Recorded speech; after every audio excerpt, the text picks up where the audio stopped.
What is going on, guys? It's Justin from the J Media back with another video. So today I'll be doing a full walk around of my 2007 Honda S2000.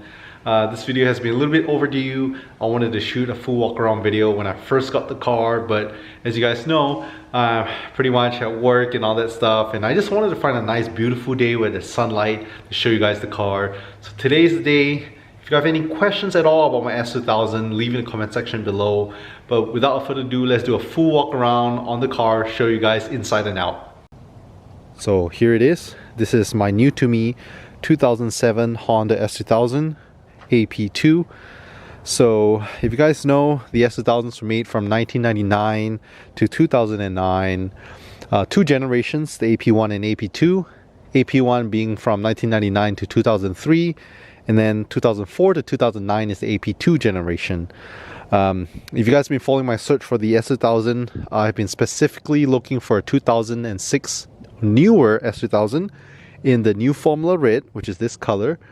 Clean title, 3 owners or less, below 100,000 miles, as stock as possible.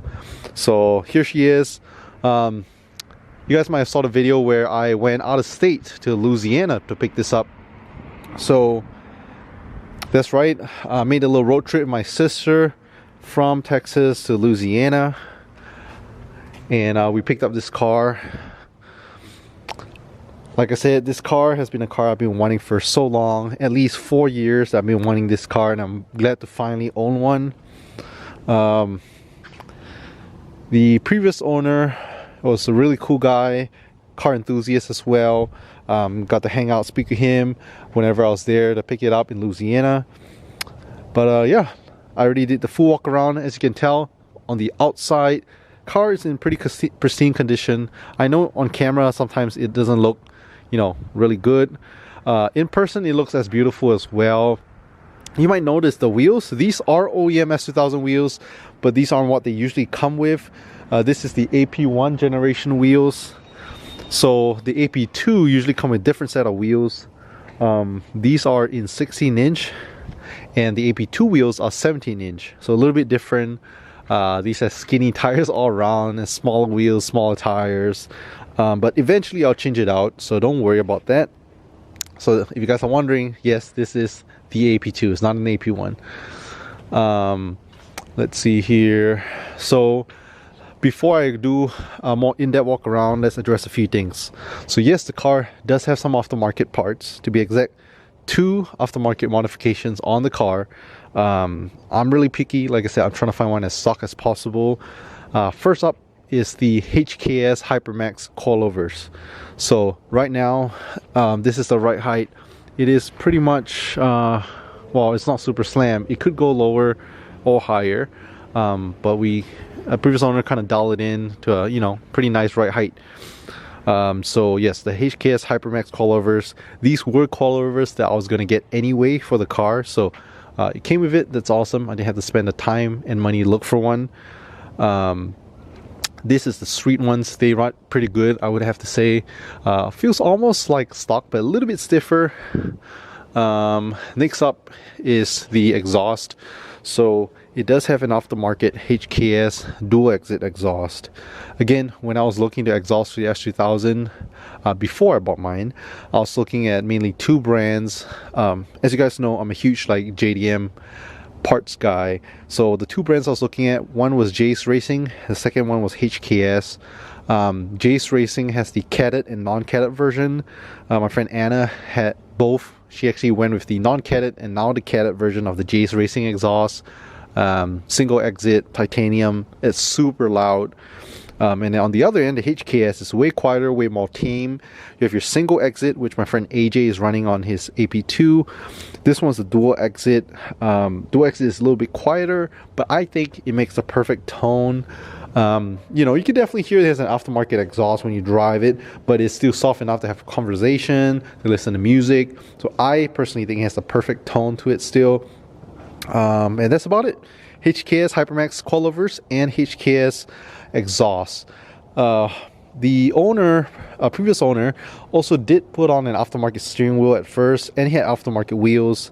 He kept aftermarket wheels. As for the steering wheel setup, he still had the stock one, so he was like, do you want me to put the stock one back on, or would you like me to, you know, leave the hub and I can put on my own aftermarket steering wheel?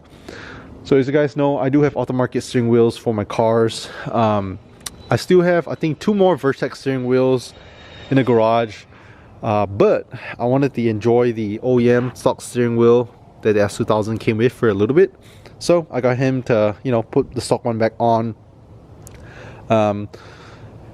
The hub that it came with was the Worksbell short hub. So again, Worksbell is a great Japanese brand. It really, you know, it's so comforting to know that the previous owner, even though he did modify it a little bit, he did like OEM plus mods and use quality parts. So that was a big thing for me, either all stock or if it's modified, as little modifications as possible that are reversible and quality parts, which is exactly what he did.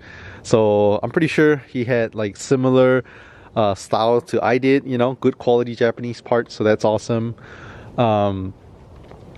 So yeah, eventually if I do switch out the steering wheel, which I will, I'll be putting on the Worksbell short hub and then my aftermarket steering wheel. I might rock the Vertex steering wheel for a little bit. Being a Honda build, I might also look into like Mugen or Spoon steering wheels. We'll see about that. But yeah, if you guys are wondering, I did get the stock struts and springs that the S2000 came with, the OEM stuff as well, so he gave me those. The only thing is I don't have the stock exhaust, obviously, because too big to carry, but that's okay. Yeah, he gave me a bunch of small little goodies here and there, small parts that he had laying around for the car as well, all the service records, all that good stuff. So yeah, right now let's dive into the outside, like some, I guess you can say, blemishes to the car. So yes, this car is a 15-year-old car. In all honesty, it's in great shape. Paint is in great condition. Just a small little stuff here and there. So there's a small little, I guess you can say, paint chip here. Headlight does need a little buffing. Apparently it's a pretty common issue with S2000s, since the projectors are so close to the headlight lens, they kind of, you know, kind of fog up a little bit. Hopefully we can just go ahead and sand it down and re-clear coat it, and that should fix it. If not, I might have to look into replacement parts. The bumper, the bottom part does have a little bit of scuff marks here and there. Previously there was an aftermarket lip on it, so I'll probably look into that as well in the future. What else? Oh, the fender, and one thing that bugged me a little bit was on the passenger side, seems like the fender was pulled. A little bit of rust right here, and you can see the fender is not in best shape. Hopefully with some massaging, some body work, we can get this nice and straight. But yeah, all in all, small little stuff like that. Like I said, overall it's a great car. I'll show you guys the inside right now. Inside, under the hood, the trunk, and all that good stuff. Alright, so go ahead and unlock it. I do have to say, interior is really clean. So all original, black interior, black carpet.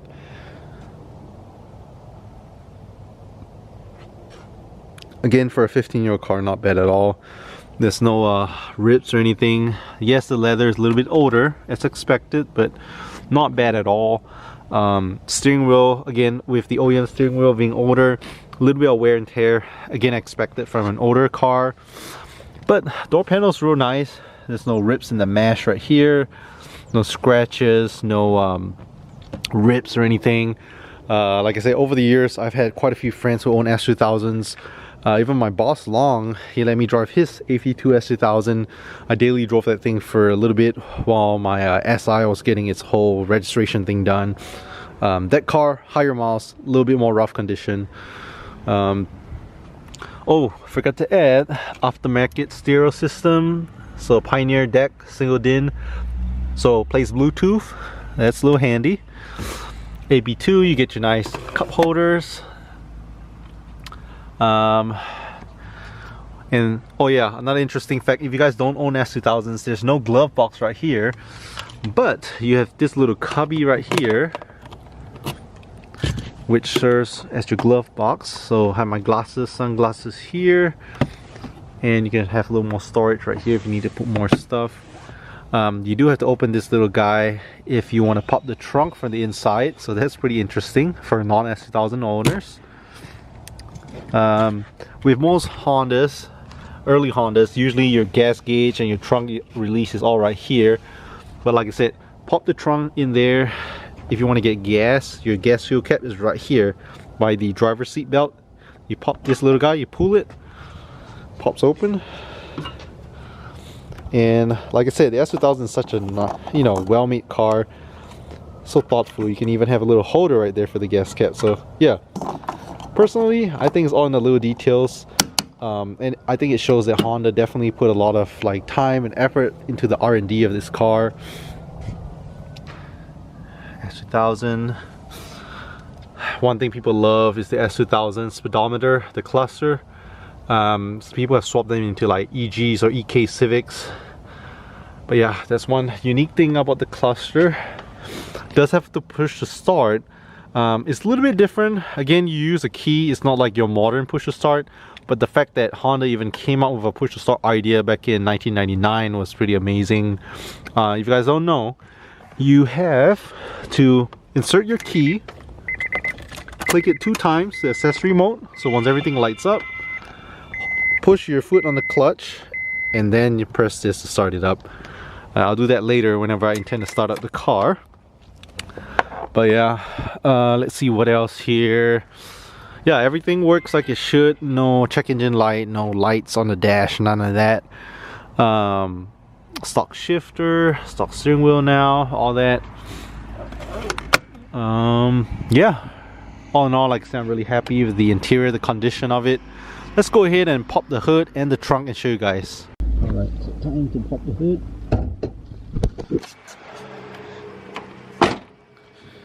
So same thing underneath the hood. This car is stock, which is what I wanted. Alright, so here it is in the AP2.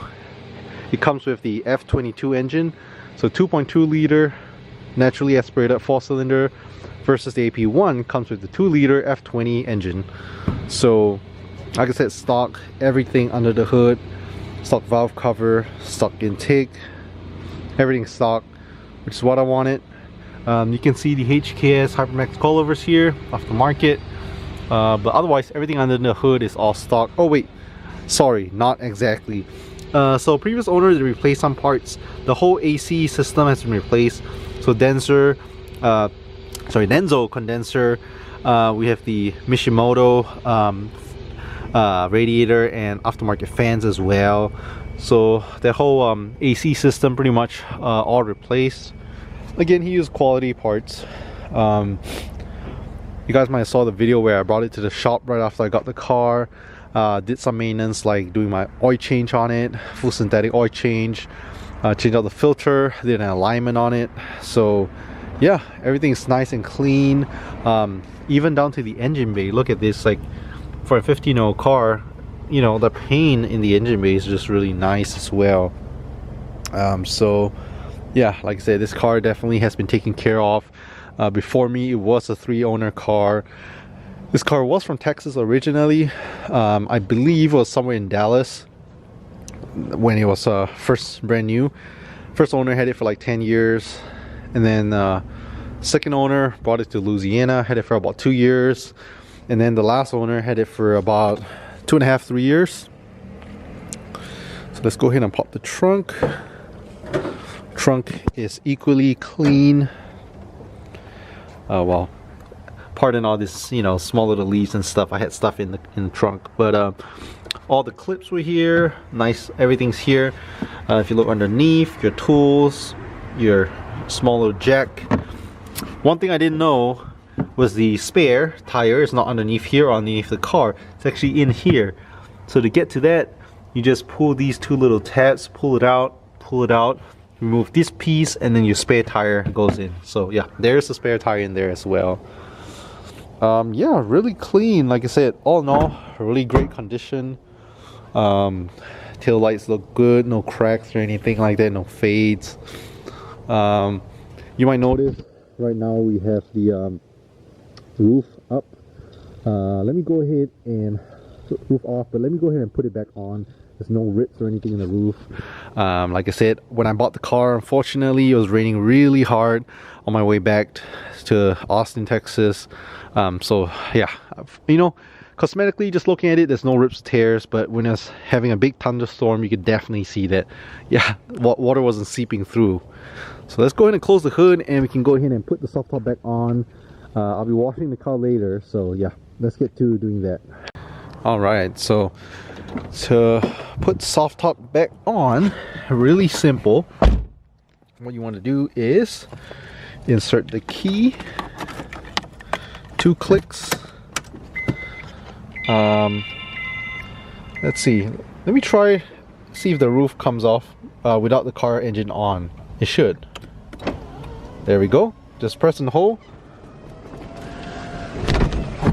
So once that's on, you have 2 little, I guess you can call them brackets, to hold it in place. There we go, there we have it. I'm gonna have the windows up since I'll be washing the car here in a little bit. And there we have it. So what do you guys think? I personally enjoy this car so much. You guys already know I've been wanting an S2000 for about 4 years now. I kept procrastinating. I saw the prices slowly go up year by year. And the past few months, ever since I sold my RSX, I've been actively on a search for the S2000, quote unquote, the perfect S2000. You know, I set my budget in mind. Like I said, I already knew exactly what type of spec S2000 I wanted. I was just waiting for the right deal. Even my boss Long, he was trying to sell me his AP2 S2000, but a few things that was a deal breaker for me on that car. Firstly, it was the silver. That's my least favorite color. Secondly, it was a 2004 AP2. I wanted 06 and up. Thirdly, it had quite a lot of miles on it. I think it had like 165,000 miles. I wanted something lower miles. So yeah, you know, sucks that we couldn't make a deal happen, but you know, he's still a friend. I still work for him. He still has the S2000. He's thinking of selling it pretty soon, I think. But yeah, it's a great car, don't get me wrong, but I was pretty picky on my perfect S2000 since the car in a way is kind of like a entry-level dream car for me, so to speak. Alright, so I hope you guys like this little video. Like I said, this is the full walk around video of the S2000. If you guys have any questions at all, leave in the comment section below. I'll be happy to answer it. Like I said, stay tuned because I do have plans for the car. We'll probably talk about that in a whole separate video. I already do have parts that I ordered, so make sure to stay tuned. I'm super excited. I hope you guys are too for the S2000 build. Again, this is Justin. Thanks so much for watching, and I'll catch you guys in the next one.